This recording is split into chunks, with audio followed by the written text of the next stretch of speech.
Hello everyone. Today we will discuss about deduction and induction in the formal logic, or we can say deductive argument and inductive argument.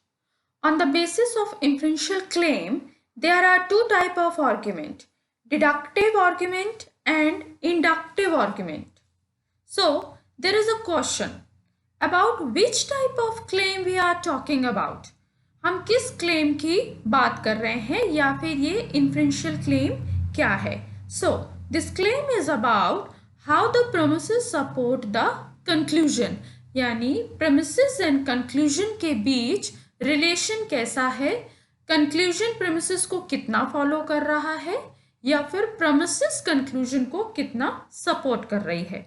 इस base पर दो argument define किए गए हैं, deductive argument and inductive argument. So first, what is deductive argument?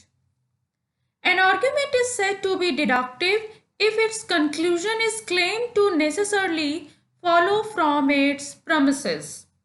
एक argument जो necessary conclusion and premises के बीच में जो रिलेशन है वो नेसेसरली है, एक ऐसे आर्ग्यूमेंट को डिडक्टिव आर्ग्यूमेंट कहते हैं. And in other words, in a deductive argument, the logical relation between premises and conclusion is claimed to be 100% supporting. It means, इसका क्या मतलब है? इसका मतलब है कि conclusion पूरी तरह premises में ही included है या फिर inherent है, या फिर हम इसको और simple language में कहें तो conclusion प्रेमिसेस में ही एग्जिस्ट करता है. इसलिए यहाँ पे 100% सपोर्टिंग रिलेशन प्रेजेंट किया गया है. So this is deductive argument. In the context of deductive argument there is a word entailment. Now what is entailment? Entailment justifies that the conclusion necessarily follows from the premises in accordance with the logical principle. In short, conclusion is already inherent in the premises. It means deductive argument में या deductive argument को समझाने के लिए हम entailment word use करते हैं. Entailment का मतलब है conclusion और premises के बीच necessary relation होता है. कंक्लूजन पूरी तरह प्रेमिसेस पर ही इनहेरेंट होता है, यानी उसमें पहले से एग्जिस्ट करता है. Example, all man are mortal, Ram is the man, therefore Ram is mortal. All man are mortal, Ram is the man, ये हमारी प्रेमिसेस हैं एंड कंक्लूजन है देयरफॉर राम इज मॉर्टल. तो we can see the conclusion is already inherent in the premises. ये premises में पहले ही बताया जा चुका है कि all men are mortal. So Ram, Shyam जो भी होंगे वो सब mortal ही होंगे जो men की कैटेगरी में आ रहे हैं. इसलिए हमारा conclusion भी उसी को फॉलो कर रहा है, राम इज mortal. हमें conclusion कोई न्यू इंफॉर्मेशन नहीं दे रहा. कंक्लूजन पहले से ही प्रेमिसेस में इनहेरेंट है, इसलिए डिडक्टिव आर्ग्यूमेंट में कंक्लूजन कोई नई जानकारी नहीं देता. ये था डिडक्टिव आर्ग्यूमेंट. अब what is inductive argument? In deductive argument conclusion probably follows from its premises, not 100%.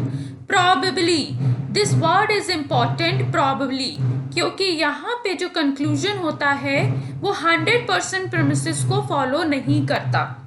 वो रेशियो कम ज़्यादा हो सकता है, 5%, 10%, 90%, बट नॉट 100%. इसलिए प्रॉबेबल वर्ड यूज किया गया है. In other words, logical relation between premises and the conclusion is claimed to be less than 100% supporting, जैसा कि मैंने अभी समझाया. So that is the inferential claim. Inductive argument is a inferential claim is that premises are true or acceptable, the conclusion is likely to be true or acceptable. यहाँ पे 100% guarantee नहीं होती कि कंक्लूजन पूरी तरह premises को follow करेगा. Example, student X is Indian and he is intelligent.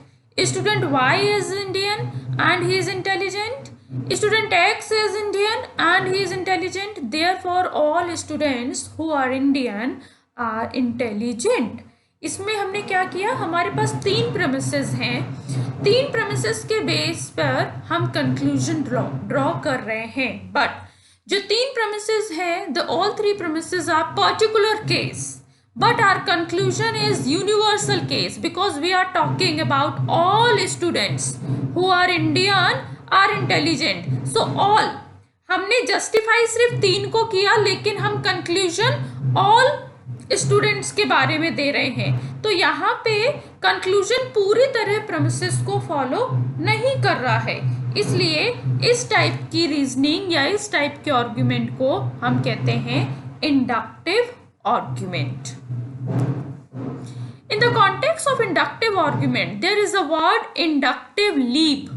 क्या होता है, जिस तरह से डिडक्शन में हमने पढ़ा इंटेलमेंट, उसी तरह इंडक्टिव लीप क्या है इंडक्शन में? A move from the known to the yet unknown. It means इस आर्ग्यूमेंट में हम नोन एस्पेक्ट या नोन इवेंट्स के बेस पर अननोन की तरफ बढ़ते हैं. जैसे लास्ट एग्जाम्पल में हमें 3 स्टूडेंट्स के बारे में पता था, X, Y, Z. ये हम इनके बारे में अवेयर थे, but we are not aware about all the students. तो हमने क्या किया, हम यहाँ पे नोन से अननोन की तरफ जा रहे हैं. That is inductive leap. पहले हमें जो कुछ पता होता है उसके बेस पे हम एक ऐसा फैक्ट निकालते हैं जो पूरी तरह जस्टिफाई नहीं होता. Inductive argument have conclusion which go beyond that which is covered explicitly or implicitly by the premises. So inductive argument में क्या होता है, the conclusion can go beyond the premises. क्योंकि हम जैसे कि पहले एग्जाम्पल में देखिए, हम सिर्फ 3 स्टूडेंट के बारे में अवेयर थे, लेकिन हमारा कंक्लूजन इन 3 प्रोमिसेस से बाहर चला गया, क्योंकि फिर हमने उसमें ऑल स्टूडेंट को इन्वॉल्व कर लिया. इसलिए डिडक्टिव में ये पॉसिबल नहीं है. इंडक्टिव में ये पॉसिबल है, बट डिडक्टिव में conclusion can not go beyond premises, क्योंकि वो उसी में पूरी तरह इनहेरेंट है या 100% उससे फॉलो हो रहा है. सो इंडक्टिव लीप इज जहां पर हम नोन से अननोन की तरफ बढ़ते हैं, एक गैप आ जाता है, that is inductive leap in the context of inductive argument. So इस वीडियो में इतना ही.